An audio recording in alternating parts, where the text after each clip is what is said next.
My family and fiance excommunicated me after my sister sabotaged me. I need a little advice on the matter as I don't know what to do anymore. I was 21 when my fiance asked me to marry him. He was the absolute light of my life. We had known each other since preschool, our families are very close. He would come and have dinner with us on a daily basis and vice versa. He doesn't have any siblings but I have 2 older sisters. Which is very important as he was also very close with them. We grew up together. When we started dating, I don't think our parents stopped celebrating for weeks. He helped me deal with a lot of my anxiety, and even when I gained a little weight and my mother berated me saying he was going to leave me, he told her off and said he loved me for who I was, not for what I looked like, even though he claimed I was the most beautiful girl in the world to him. We were only engaged for 6 months before the incident. My middle oldest sister, let's call her Nikki, was a very cold person. She never showed any affection. She only ever opened up to my fiancé as she said she saw him as a brother, and he also helped her through a lot of her dark times such as battling drug addictions and breaking the law. She and I never saw eye to eye. I loved her dearly because she was my sister but didn't like her as a person. Out of the blue she tells me she wants to take me clubbing as we had never been together before and she felt bad that she was so distant to me. I agreed and that night we went out. Clubbing wasn't really my style, but once I had a few drinks, I loosened up a little and began having fun. The night was going smoothly until Nikki spotted a guy across the room whom she claimed she wanted to climb him like a tree. She walked over to him and within a few minutes she was back and she had a sour expression on her face. I asked her what was up but she never said anything. I kept pressing because I didn't want our night to be ruined. She then told me the guy didn't want her number but he wanted mine instead. I told her he was a loser and there were plenty of guys around who would kill to be with a girl like her. She didn't budge though. She told me she needed to use the restroom and then we would leave. I waited for another hour. During this time I was sipping on a lot of different cocktails. I then started feeling really dizzy and lightheaded. I figured I'd just cab it home as I was certain Nikki had left. On the way out though, I bumped into a friend of Nikki's whom she had briefly dated. He asked me if I needed a hand to my car and I explained I was getting a cab. He said he was getting ready to leave and we could share one. I told him okay and we walked out of the club together and into the first cab we saw. I tried to find my phone in my purse but I felt myself getting dizzier and dizzier. I don't remember what happened next as I blacked out and the next morning I woke up on a hard sofa, my head pounding. When I came to, I realized I was in Nikki's friend's house and my phone was sitting on the glass table in front of me, but it was dead on battery. When he noticed I was awake he offered some tablets and water and explained that I had passed out in the cab and he didn't remember my parents' address so he just picked me up and took me back here where he laid me on the sofa. I told him I needed to go home as my fiancé would be worried. He called a cab and I left. When I arrived at my parents' house, my mother, father, Nikki, my fiancé and his parents were all standing in the living room. I thought they were worried about me but the instant I opened my mouth my fiancé asked how could I do this to him?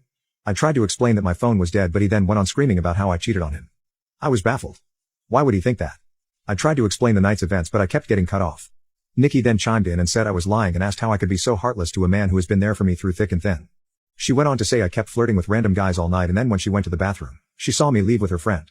I told her what had happened and she showed me photos on her phone whereas we were leaving. His hand was on my back ushering me outside. Yes, the photo did look horrible and I was so drunk I didn't even realize his hand was on my back at all. My fiancé was so angry, he kept shouting and his mom and mine were both crying. I then asked Nikki to call her friend and he would confirm nothing happened but when she called him, he told a completely different story. He said I begged him to take me back to his and when he did, we slept together multiple times. I saw red and started crying and yelling at Nikki because I knew she had organized this whole thing to make me look bad. I begged my fiancé to believe me, but he just shook his head and left. When everyone had cleared out, my mother slapped me across the face and told me to get out. I left and went to a friend's house where I stayed for a few nights. During those nights I called my fiancé crying and pleading with him to believe me that nothing happened but it all fell on deaf ears as he never returned any of my calls or texts. My mom texted me and told me she was kicking me out and that she couldn't believe I would do such a thing and a lot of hurtful other slurs I don't think I could repeat here. She didn't even give me time to get my things as she threw everything out. I was now homeless.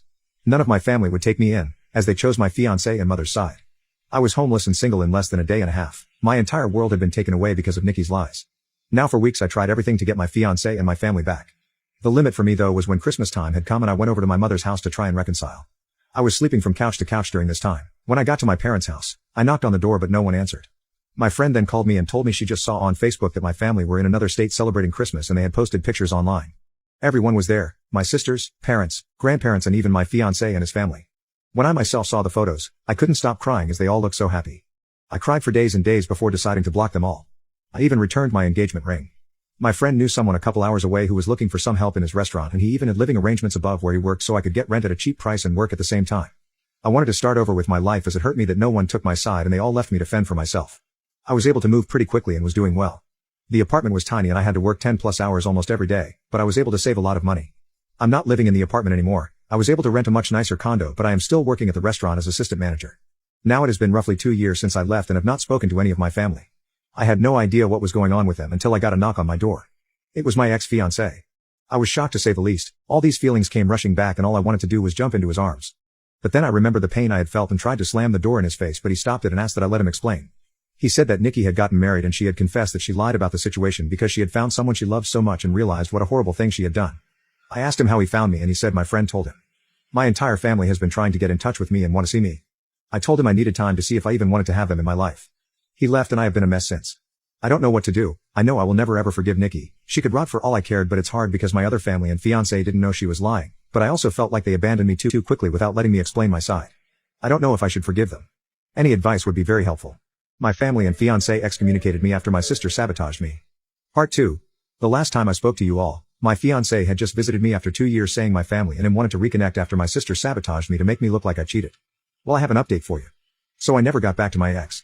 I didn't know what to do, but eventually he must have given my phone number to my parents as they texted asking to meet up. I never replied and was planning on organizing a Zoom meeting but didn't need to as they also showed up at my door. Well, my father did. When I answered the door and saw him standing there, I ended up throwing up which he insisted on cleaning. When he was done, we sat down and I just bursted in tears. My emotions were all over the place and my father has worn the same cologne for a really long time, so when I smelt it, it just brought back all these memories. He tried to hug me but I pushed him away and asked what he was doing here. He went on to explain he and my mother are getting a divorce. He said he begged my mother to get in touch with me the minute I left, but she refused and said I was acting like a baby and if I wanted to leave them after doing something so horrible, then I could do things on my own from then on. I asked him how long it took them to notice I was gone. He said they arrived back home after New Year's Eve and were planning on inviting me over so we could talk. That's when they got in touch with my friend and she told them I left and she didn't know where I was. I asked him why he didn't listen to my side of the story and why they threw me away so easily. He just started crying. He said he never meant for things to get so out of hand and he wishes more than anything he could take it all back. I said when they found out Nikki was taking drugs and had dropped out of high school, they didn't throw her away. Instead we all went on a holiday so she could focus on things besides drugs and during that trip, she got hooked on alcohol and each time they defended her over and over. He said he had no idea my mother was going to kick me out. He thought it was going to be for a few days but then they decided at the last minute to spend Christmas out of state. My mother apparently promised him I would be allowed back home after they got back. I said she threw away all my stuff but he said everything was still there and she lied about that. I asked him what had happened to Nikki and he said she is dead to him. He wants nothing to do with her but my mother has been crying to him, asking to forgive Nikki as she is not well and they had already lost one daughter. They cannot lose two. He blocked my mother and Nikki and has been on my ex's case about finding me. My ex caved in when my dad said he blocked my mother and Nikki and told him where I lived. I asked that he never show up again unless I give him permission and he agreed. He asked what would happen now and I said I really don't know and that he hurt me really bad. I then just went into detail about how much he hurt me and what it felt like seeing them so happy without me and how hard it has been. We were both crying by the end of it but I was really glad I got it all out. It felt like a huge weight had been lifted off my shoulders.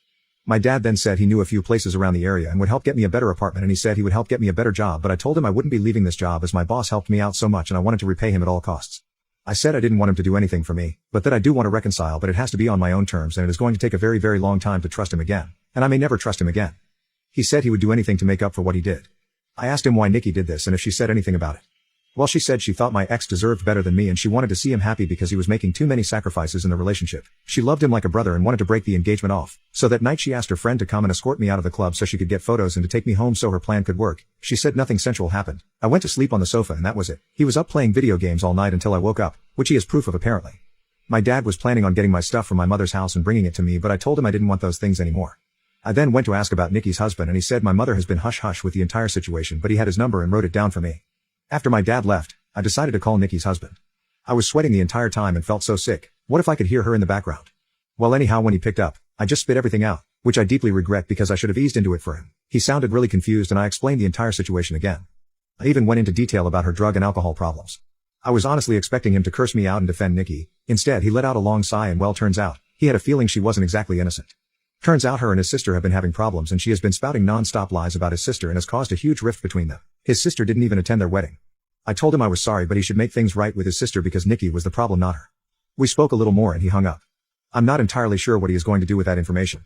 I hope he cuts his losses and leaves her because he sounded like a really nice person and even he has lost his own sister because of Nikki. So I have decided to reconcile with my dad. My mother has always run the show their entire marriage, so the fact he is putting his foot down and divorcing her and going no contact with Nikki shows he is serious about wanting to make amends.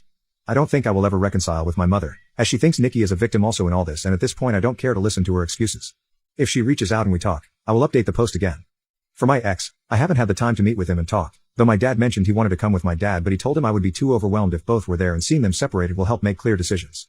He also mentioned my ex was arrested for assaulting Nikki's friend who lied about the entire situation.